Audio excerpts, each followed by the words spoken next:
président du bureau exécutif du conseil départemental.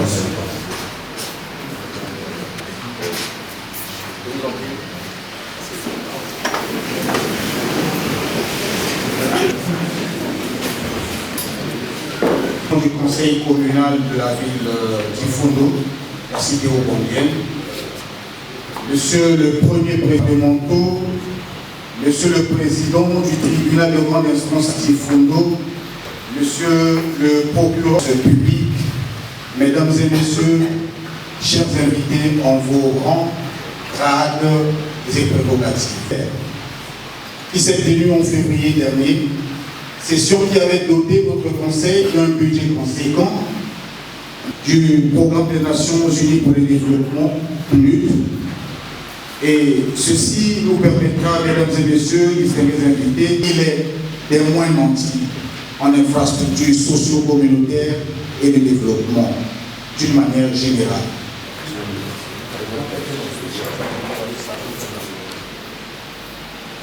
À l'occasion de l'ouverture de la première session administrative extraordinaire de notre mandature, je voudrais avant tout propos m'acquitter d'un agréable devoir, celui de vous souhaiter la bienvenue à tous nos invités. À tous, j'exprime un sentiment légitime à travers ma joie de vous retrouver 3 mois après notre dernière session. Mesdames, Messieurs, cette session, au-delà de l'empressement qu'elle procure, s'ouvre dans un cadre particulièrement triste à cause des décès de nos sages et cadres. Patriarche Félix Maleka, décédé le 15 mars 2024 à Brazzaville et enterré à Bédou. Le ministre Jean-Luc Edmond Maleka, ancien ministre des Finances et ancien conseiller départemental, décédé le 20 mars 2024 à Nice en France et enterré à Bédou.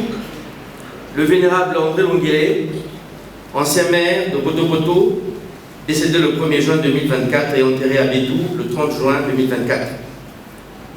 Je vous invite à vous lever pour observer une minute de silence en mémoire de nos 3 illustres disparus. Tout en m'inclinant devant leur mémoire, je présente mes condoléances les plus attestées aux familles éprouvantes. Ne quittez pas vos postes de récepteurs. Il s'agit pour nous ici d'observer. Je vous remercie.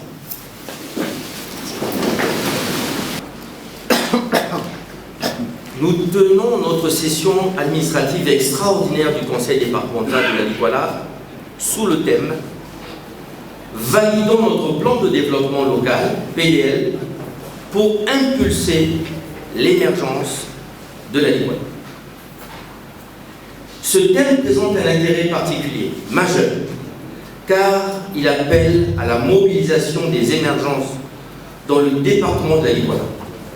Il va mobiliser les ressources endogènes et exogènes. Ceci appelle à la dynamisation des économies locales et à la réduction de la pénibilité de la vie de nos concitoyens. Mesdames, Messieurs, la session administrative extraordinaire qui nous réunit ce jour est marquée par une actualité internationale, à savoir le sommet sur l'afforestation tenu le 2 au 5 juillet 2024 à Brazzaville. Cet événement international important nous plonge dans une veille stratégique de protection des forêts du département de la Liguala. En effet, la précarité que subissent les populations de nos 7 districts pousse celles-ci à épouser des habitudes que l'on peut qualifier d'antivaleurs. Tenez, elles pratiquent la méthode d'exploitation agricole sur brûlis.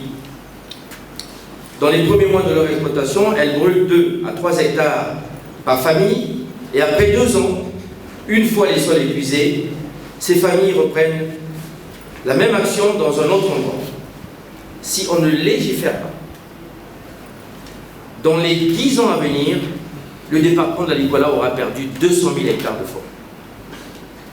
Le conseil départemental de la Liguala appelle donc de toute urgence les donateurs intérieurs et extérieurs à soutenir les actions de vulgarisation, de sensibilisation et de reboisement prévues déjà dans le plan de développement local. Mesdames, Messieurs, avec l'appui du Programme des Nations Unies pour le développement, le PNUD, nous avons, dès le début de cette mandature, en septembre 2023, milité pour la mise en place d'un PDL dans la Likoala. Nous avons donc bénéficié du soutien du ministre en charge de la décentralisation et du développement local à travers son ministère délégué dans le processus d'élaboration et de mise en œuvre du plan de développement local.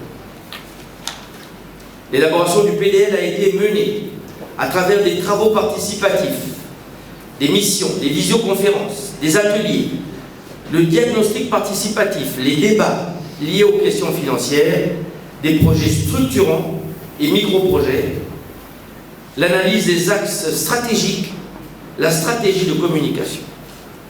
Cela va aboutir dans cette session spéciale et extraordinaire à la signature de la validation et de l'approbation publique de notre plan de développement local.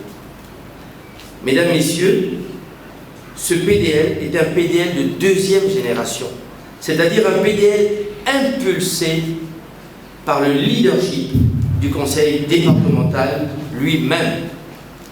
Donc une initiative libre des filles et fils de la Likoala, cofinancée par le conseil départemental de la Likoala et le programme des Nations Unies pour le développement. Chers collègues conseillers, en tant qu'instrument d'appui du développement économique et social, ce PDL sera conduit et managé par une commission locale mise en œuvre, instituée par la note de service numéro 25/DL/CD/BE/CAB du 7 mai 2024.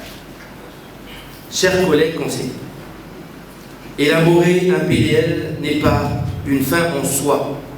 Il y a autant de PDL que de points de vue. C'est plutôt sa mise en œuvre. Voilà pourquoi, sur l'orientation technique de nos partenaires d'accompagnement, nous avons signé des TDR, des termes de référence, du lancement du processus de mise en œuvre de ce PDL qui démarre d'ores et déjà dans le district de Bétou, localité pilote abritant 40 CGDC de gestion et de développement communautaire bien installés.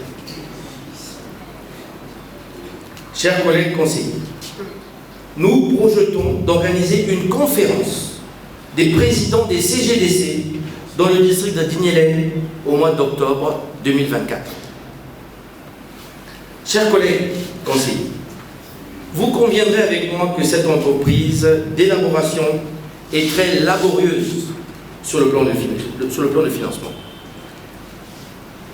Elle serait d'autant plus aisée si et seulement si le centime additionnel contribuait à la hauteur d'1,5 milliard comme par le passé. En effet, l'introduction par le ministère des Finances du paiement par les guichets uniques, en sigle GUIOT, a eu pour effet de réduire la traçabilité des effets financiers et donc du reversement au conseil départemental de la Likoala de notre centime additionnel. Nous estimons que le manque à gagner pour le conseil départemental de la Likoala représente annuellement 1,5 milliard de francs CFA. Cela se justifie par la production globale de bois qui s'élève à plus de 750 000 m3 annuels. Monsieur le Préfet, distingués conseillers, mesdames et messieurs, avant de terminer mon propos, il est question d'évoquer ici l'initiative du FIPAC qui totalise aujourd'hui 17 ans. Je me permets de demander à notre président de la République, de l'État, de relancer ce grand projet pour l'intérêt de tous les Congolais. Ce Forum international des peuples autochtones, FIPAC, dont le siège est dans un état de délabrement total suite à des actions de maintenance. Je souhaite plein succès à nos travaux. Je déclare ouverte la première session administrative extraordinaire de notre Conseil. Vive le Congo, vive la Lingala. Je vous remercie. Du président du Conseil et les autres membres du Présidium, tout juste à côté pour une photo de famille et ensuite nous regarderons la suite des travaux. La sortie de Monsieur le Préfet.